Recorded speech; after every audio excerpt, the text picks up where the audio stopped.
உரையாற்ற இருக்கிறார் திரு B.K. குணசேகரன் அவர்கள். இவர் ஓய்வு பெற்ற அரசு அதிகாரி, பத்திர பதிவுத்துறையில் 35 ஆண்டுகள் பணியாற்றியவர்.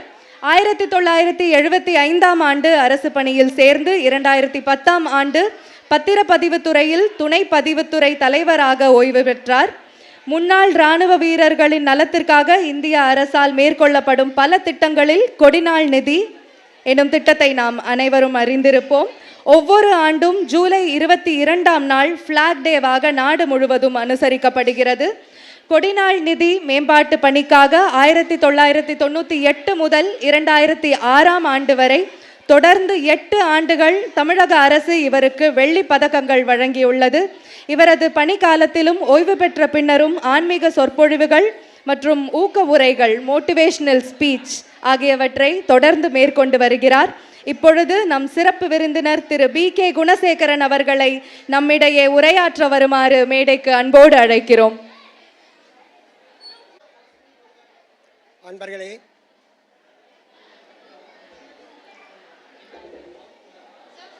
இந்த பள்ளி விழாவில் பேரண்ட்ஸுக்கிட்ட பேசுகிறத விட அந்த குழந்தைகிட்ட பேசுகிறதுங்கிறது பெரிய விஷயம். இங்கே பார்த்தேன் நான் பலவிதமான விஷயங்கள். நான் எனக்கு 73 வயசு ஆகுது. நான் 7 வயசு பையனாக மாறிட்டேன். இந்த பசங்க இப்போ பண்ண இந்த இடத்துலலாம் நான் இல்லை. எங்கள் பள்ளியில் அதெல்லாம் கிடையாது. யோகா கிடையாது, டான்ஸ் கிடையாது, எதுவுமே கிடையாது. ஆஃப் டவுசர் போட்டது 5ஆம் கிளாஸில் போட்ட ஆஃப் டவுசரை நாங்கள் SSLCயில் தான் மாற்றுவோம். காலேஜில் போனோம், PUCயில் ஃபுல் பேண்ட்டு. தமிழில் படித்தோம். பச்சையப்பன் கல்லூரியில் போனவுடனே ஆங்கிலத்தில் பேச ஆரம்பித்தாங்க. எங்களுக்கு தெரிஞ்சதெல்லாம் A to Z தான். ஜெட்டுக்கு மேலே ஒன்றும் தெரியாது. உடனே பயந்து போயிட்டோம். ஆனால் இன்றைக்கி இருக்கிற குழந்தைங்க இப்போ வாட்ஸ்அப்பு, இன்ஸ்டாகிராமு, ஃபேஸ்புக்கு இதெல்லாம் பற்றி குழந்தைங்களுக்கு தெரிஞ்சிருக்கு, பேரண்ட்ஸுக்கு தெரியல. என்னுடைய வேண்டுகோள் ஒன்றே தான். என்ன அப்படின்னா, இந்த குழந்தைங்களாம் பார்த்தீங்களே, இந்த குழந்தைகளுடைய வாழ்க்கை கொஞ்சம் கொஞ்சமாக உயரமாக வளர்ந்துட்டே போகுது. ஆனால் இந்த பேரண்ட்ஸ் இருக்காங்க பாருங்க, அவங்க என்ன நினைக்கிறாங்க அப்படின்னு சொன்னால், நாங்கள் எல்லாமே குழந்தைக்காகத்தான் செலவு பண்ணுறோம், எங்கள் டைமெல்லாம் செலவு பண்ணுறோம் சொல்லிவிட்டு குழந்தைங்களோட பேசவே மறந்துடுறாங்க. உதாரணமாக ஒரு ஹோட்டலுக்கு போகிற வச்சுங்களேன், ஒரு சனிக்கிழமை சாயங்காலம் அம்பத்தூரே எடுத்துங்க, இல்லை அண்ணா நகருக்கு போங்க, ஒரு விசிட் பண்ணுறதுக்காக ஒரு காஃபி ஆர்டர் பண்ணிவிட்டு உட்காருங்க. ஒரு ஹஸ்பண்ட் ஒய்ஃபு, ஒரே ஒரு குழந்தை, அது பையனாக இருக்கலாம் பொண்ணாக இருக்கலாம், 3 பேர் உட்காருவாங்க ஒரு டேபிளில். வருவார், வெயிட்டை உடனே கேட்பார், உங்களுக்கு என்ன வேணும் என்ன வேணும் கேட்பார். அது சொல்லிடுவாங்க. சொல்லி முடித்தவொடனே என்ன செய்வார், ஒரு லேப்டாப் இருக்கு இல்லையா, அது திறந்து மெயிலை பார்த்துட்ருப்பார். யார்? அப்பா. அம்மா என்ன பண்ணுவாங்க, செல்லை எடுத்துகிட்டு வாட்ஸ்அப்பில் மெசேஜ் போட்டுட்ருப்பாங்க. இந்த குழந்தை இருக்கு இல்லையா, அதுக்கு ஒரு செல்லை கொடுத்துட்டு அதை வீடியோ கொடுத்துருவாங்க. 2வது அந்த வெயிட்டில் வருவார், அவர் மாற்றி மாற்றி வச்சுருவார். தோசை கேட்டவங்களுக்கு பொங்கல் வச்சுருவார், பூரி கேட்டவங்களுக்கு தோசையை வச்சுருவார். ஆனால் அதையும் தெரியாமல் இந்த 3 பேருமே அது சாப்பிடுவாங்க.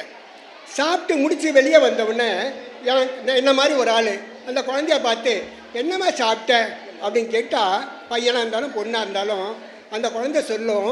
என்ன பதில் சொல்லும் தெரியுங்களா? எங்கள் அம்மாவை கேளுங்க.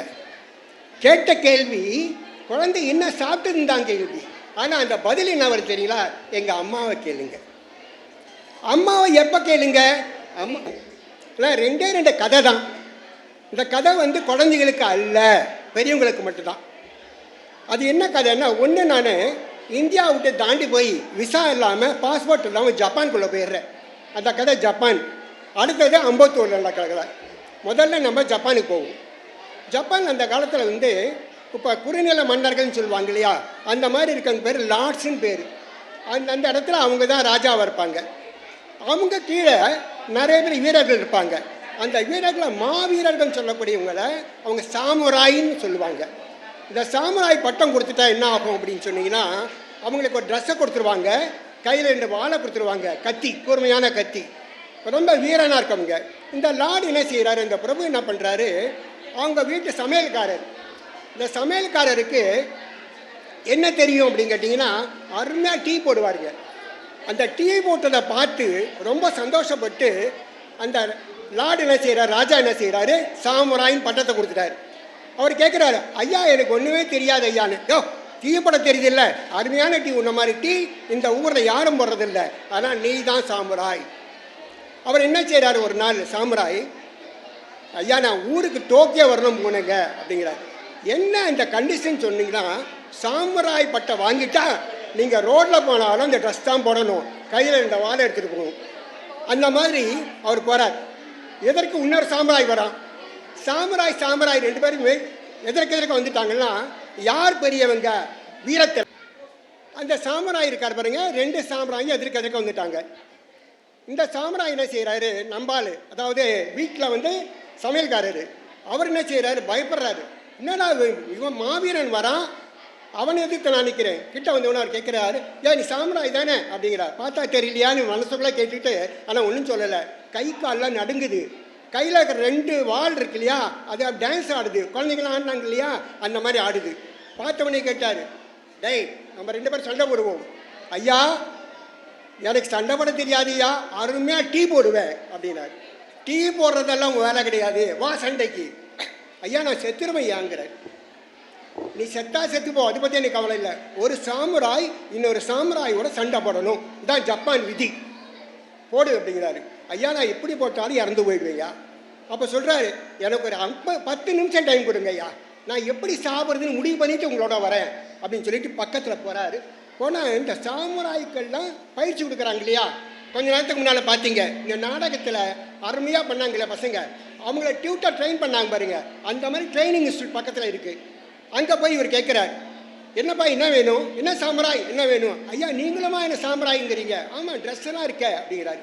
இல்லையா என்னையா வேணும்னு கேட்குறாரு. இல்லையா நான் எந்த விதமான வலி இல்லாமல் சாகணும். எதுக்கு வர, என்னை ஒரு சாமுராய் கொல்ல போகிறாருங்க அப்படிங்கிறாரு. சரி என்ன பண்ணுற நீ அப்படின்னு கேட்டார். ஐயா எனக்கு நான் ஒரு சமையல்காரரு, அருமையாக டீ போட்டேன், அதனால் எங்கள் ராஜா எனக்கு சாமுராய் பட்டம் கொடுத்துட்டாருன்னு. அப்படியா, இந்த தான் முக்கியமாக பார்த்துக்கணும் நீங்கள். உடனே அந்த ஆசிரியர் கேட்குறாரு, சரி டீ போடு அப்படிங்கிறாரு. இவருக்கு பயம். 8 நிமிஷம் ஆகி போச்சு, இன்னும் 2 நிமிஷம் தான் இருக்குது, 10வது நிமிஷம் வந்துடுவான். அப்படி இருக்கப்போ அவர் என்ன செய்கிறான், பயப்படாமல் இந்த டீ போடுறான் பாருங்க. அவனுக்குள்ள 2 பேருக்குள்ள தான் ரிலேஷன்ஷிப். ஒன்று என்னென்னா அவன், அதான் சமையல்காரனாக இருக்கிற சாமுராய், இன்னொன்று டீ.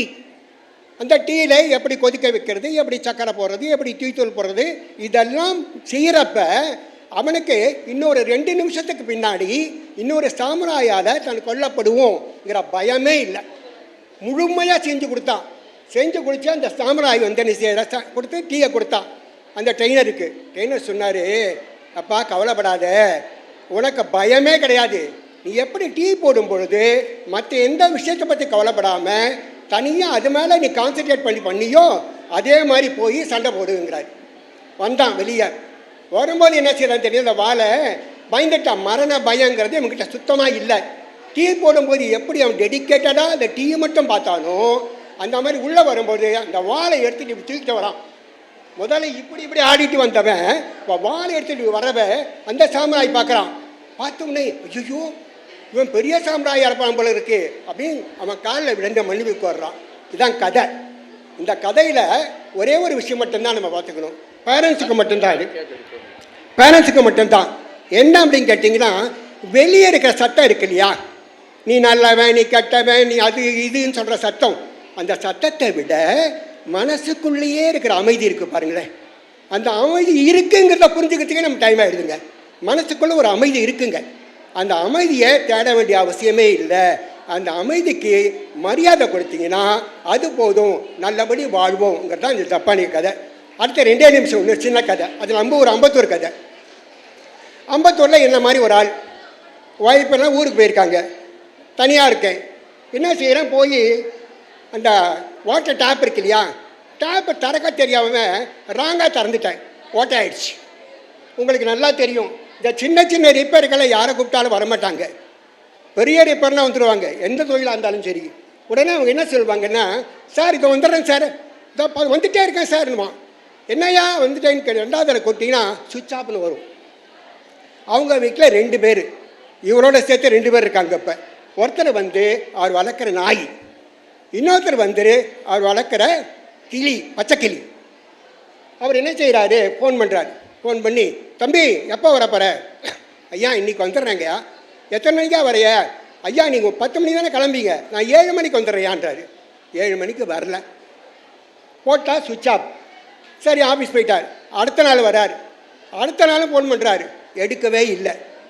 அதுக்கு அடுத்த நாள் கரெக்டாக 9:45 மணிக்கு ஃபோன் வருது அவர்கிட்ட இருந்து. ஐயா, எனக்கு உடம்பு சரியா, ஊருக்கு போயிட்டேன் அப்படிங்கிறாரு. சரி, என்னையா வரேன், நான் வந்துட்டே இருக்கேயான்றாரு. எப்போயா வருவேன்னா 10:15 மணிக்கு வருவாராம். 10 மணிக்கு இவர் கிளம்பணும். இவர் சொல்கிறாரு, இதை பாருங்க, என் வீட்டு வாசலில் நாய் இருக்குது, நாயை பற்றிலாம் பயப்படாத. என்கிட்ட ஒரு கிளி இருக்குது, அதுக்கிட்ட மட்டும் வாங்கி கொடுத்துறாரு அப்படிங்கிறார்.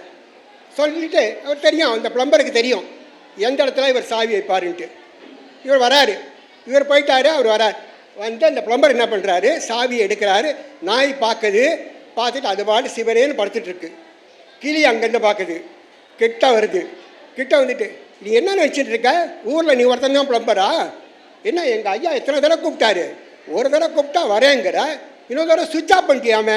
கிளி பேசும், கிளி உங்களை பேசுங்கிறது எல்லாருக்கும் தெரியும். இவன் வாய முடின்னு இருக்கான். ஏன்னா அவர் சொன்னார்ல, கிளிக்கிட்ட பத்திரமா இரு அப்படின்ட்டு. அதை பேசாமல் இதுக்கு என்ன செய்யுது, ஏய் இந்த சின்ன வேலை, இந்த வேலை செய்யறதுக்கு இவ்வளவு இதுவா கெத்தா, என்ன பண்ணால் ஸ்பேனர் விட்டு வந்துட்டான்.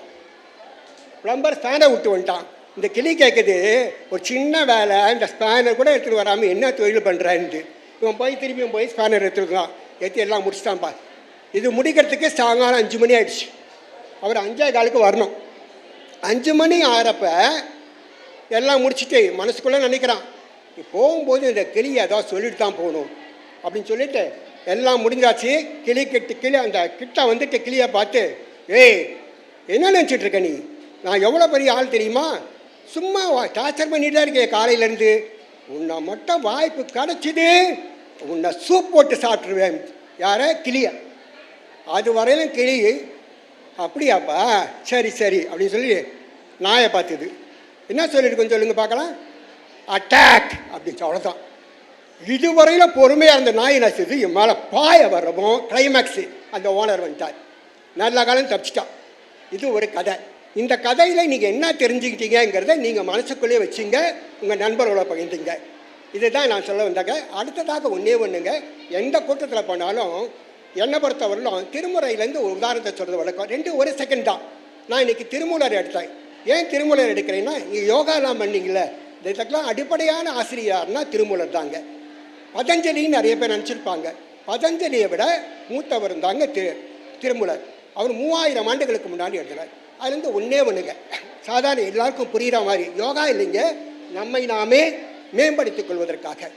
முதல்ல, யாவருக்குமாம் இறைவருக்கு ஒரு பச்சிலை, யாவருக்குமாம் பசுவுக்கு ஒரு வாயுரை, யாவருக்குமாம் உண்ணும் பொழுது ஒரு கைப்பிடி, யாவருக்குமாம் பிறருக்கு ஒரு இன்னுரை தானே. இந்த 4 லைன் தாங்க. இதுக்கு என்ன அர்த்தம் அப்படின்னா, யாவருக்குமாம் அப்படின்னா அதில் ஜாதி வித்தியாசம் இல்லை, பணக்கான இடம் கிடையாது, மதங்கள் கிடையாது. எந்த மதத்தை கலந்தவனுக்கு இறைவனுக்கு நீ போய் இதை வாங்கி கொடு, அதை செய்யன்னு அவசியம் இல்லை. ஒரு பச்சை இலை, ஒரு இலையை பிடிச்சி சாமிக்கு கொடுக்கலாம்.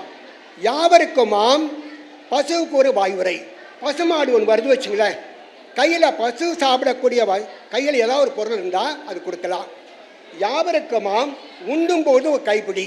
நம்ம சாப்பிட்டுட்டே இருக்கோம், அப்போ ஒருத்தர் வந்துட்டாருன்னா, இதாங்க 4 இட்லி இருக்குது, இப்போ சாப்பிட ஆரம்பித்தேன், 1 இட்லி சாப்பிடுங்க, 2 இட்லி சாப்பிடுங்கன்னு சொல்லலாமா? அதை விட சிறப்பு என்ன தெரியுமா, யாவருக்குமாம் பிறருக்கு ஒரு இன்னுரை தானே. எந்த காரணத்தை கொண்டும் கடுமையான சொற்களை சொல்லாமல் சந்தோஷமாக மகிழ்ச்சியான சொற்களை சொல்லிட்டு வந்தீங்கன்னா உங்களை சுற்றி குடும்பம் நிறைய சுற்றத்தார்கள்லாம் வருவாங்க அப்படின்னு திருமூலர் சொன்னாருங்க. இதை மட்டும் சொல்லிவிட்டு இவ்வளோ பொறுமையாக நாகராஜ் அவர்கள் ரிக்வஸ்ட் பண்ணார், எல்லோரும் ரிக்வஸ்ட் பண்ணீங்க. என்னுடைய அந்த இது உரை கிடையாதுங்க, என்னை நான் உன்னதால தான் இறைவனர்களால் என்னுடைய வார்த்தைகள் வந்தனன்னு சொல்லி என்னை இது. அது மட்டும் இல்லாமல் இந்த அமிர்தா கலையகம், அதுக்கு தமிழில் ஆர்டிஸ்ட்டுங்கிறது தமிழ் கலையகம். அடுத்தது அமிர்தா பிரைட் காசில், இதற்கு அமிர்தா ஒளியகம். இந்த ஒளியகத்துக்கும் கலையகத்துக்கும் என்னுடைய வாழ்த்துக்கள். 5 ஆண்டுகள், 10 ஆண்டுகள், 15 ஆண்டுகள், 20 ஆண்டுகள், 25 ஆண்டுகள் போய் இது ஒரு டீம்டு யூனிவர்சிட்டியாக அம்பத்தூரிலே வழங்க வேண்டும் என்று எல்லாமே இறைவனை வேண்டி அமர்கின்றேன். நன்றி, வணக்கம்.